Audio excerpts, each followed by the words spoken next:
Sunflower man, when are you gonna go? Thank you very much, Kim. Really appreciate that. All right, out here in the garden with Dave. And you know what? You always have a tool, so. There it is. I got him one, too. There you go. A little bit of a shovel. You need to get to work with that thing because there's a lot of digging to do out here right now. Hey, let's talk about watering and the rain we just got here on Thursday. We got a lot of it. What should we be doing? You know what? Best thing to do is just turn it off. Right now we're watering all the plants. Completely. Yeah. All our trees are about every 2 to 3 weeks this time of year. They still need to be watered, and that brings up a real good point. When you're looking at all of your pine trees, don't completely turn that water off. You got these little pine trees that you see, now we plant around here, your different types of Eldericas and your Lepo pines, and this is one right here. We actually utilize this one as a live Christmas tree. Those guys need to be watered. They grow fairly tall. There's one right over there. Arturo, just point right up to it. Dan Davis and I planted that about 10 years ago. You can see how tall they get. So you got to be careful where you're planting something like this.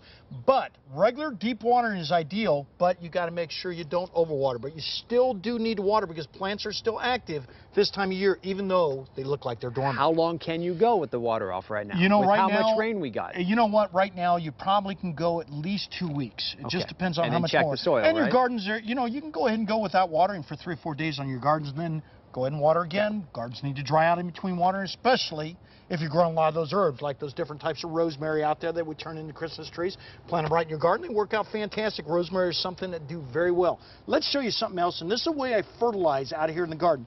It's called compost tea. You can see it right here. We talk about it all the time, aerobic compost tea.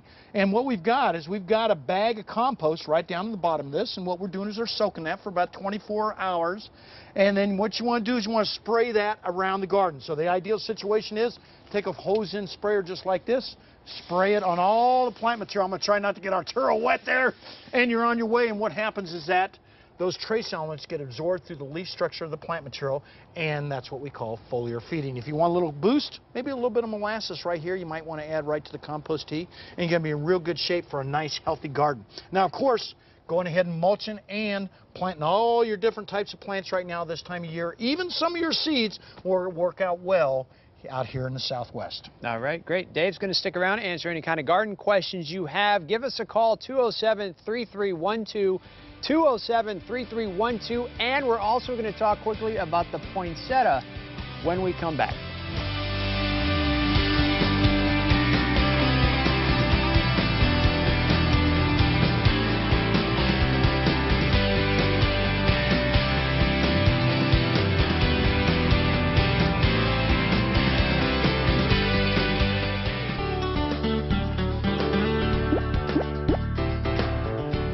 Welcome back, everybody. Out here with Dave, the garden guy. So Ardith was on the phone. She had a question for you. We lost her. She had a question about roses, when to cut them back. You know, that's a great question. I was going to talk a little bit about that. These are our Don Juan roses. These are a climbing type roses. Your climbing type roses, you want to cut back any stems on the canes themselves that are over 5 years old.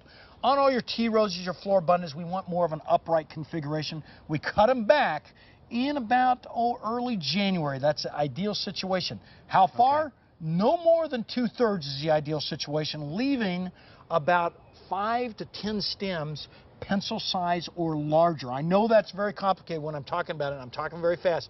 We're going to show you how to do this. Come around January 1st or so, and we'll show you how to do it, and you'll be on your way towards great looking roses in the springtime. Good news. There you go. Dave, good morning. Dave, what's going on? Good morning. Yes, I have a question about winter grass. I have wild rabbits that eat the grass down to nothing. And I was wondering if there's something I can put on the grass to keep the rabbits off, or a fertilizer that I could put on the grass that makes it grow faster than what they can eat it. Here's part of the challenge. You're going to probably fertilizing with the wrong kind of fertilizer. I was going to talk about this earlier too. You want to go with your nitrate-based fertilizers. Look for something that says nitrate-based. And if you look real closely in here, you'll see it in here in these specs that we've got right here. That nitrate-based fertilizer is really going to be active, especially during the wintertime, unlike the ammonia-based fertilizers, and you're going to be on your way. The other way to get rid of them, of course, we talked about our wolf pea, coyote pea, bobcat pea. Spraying that around will really help out.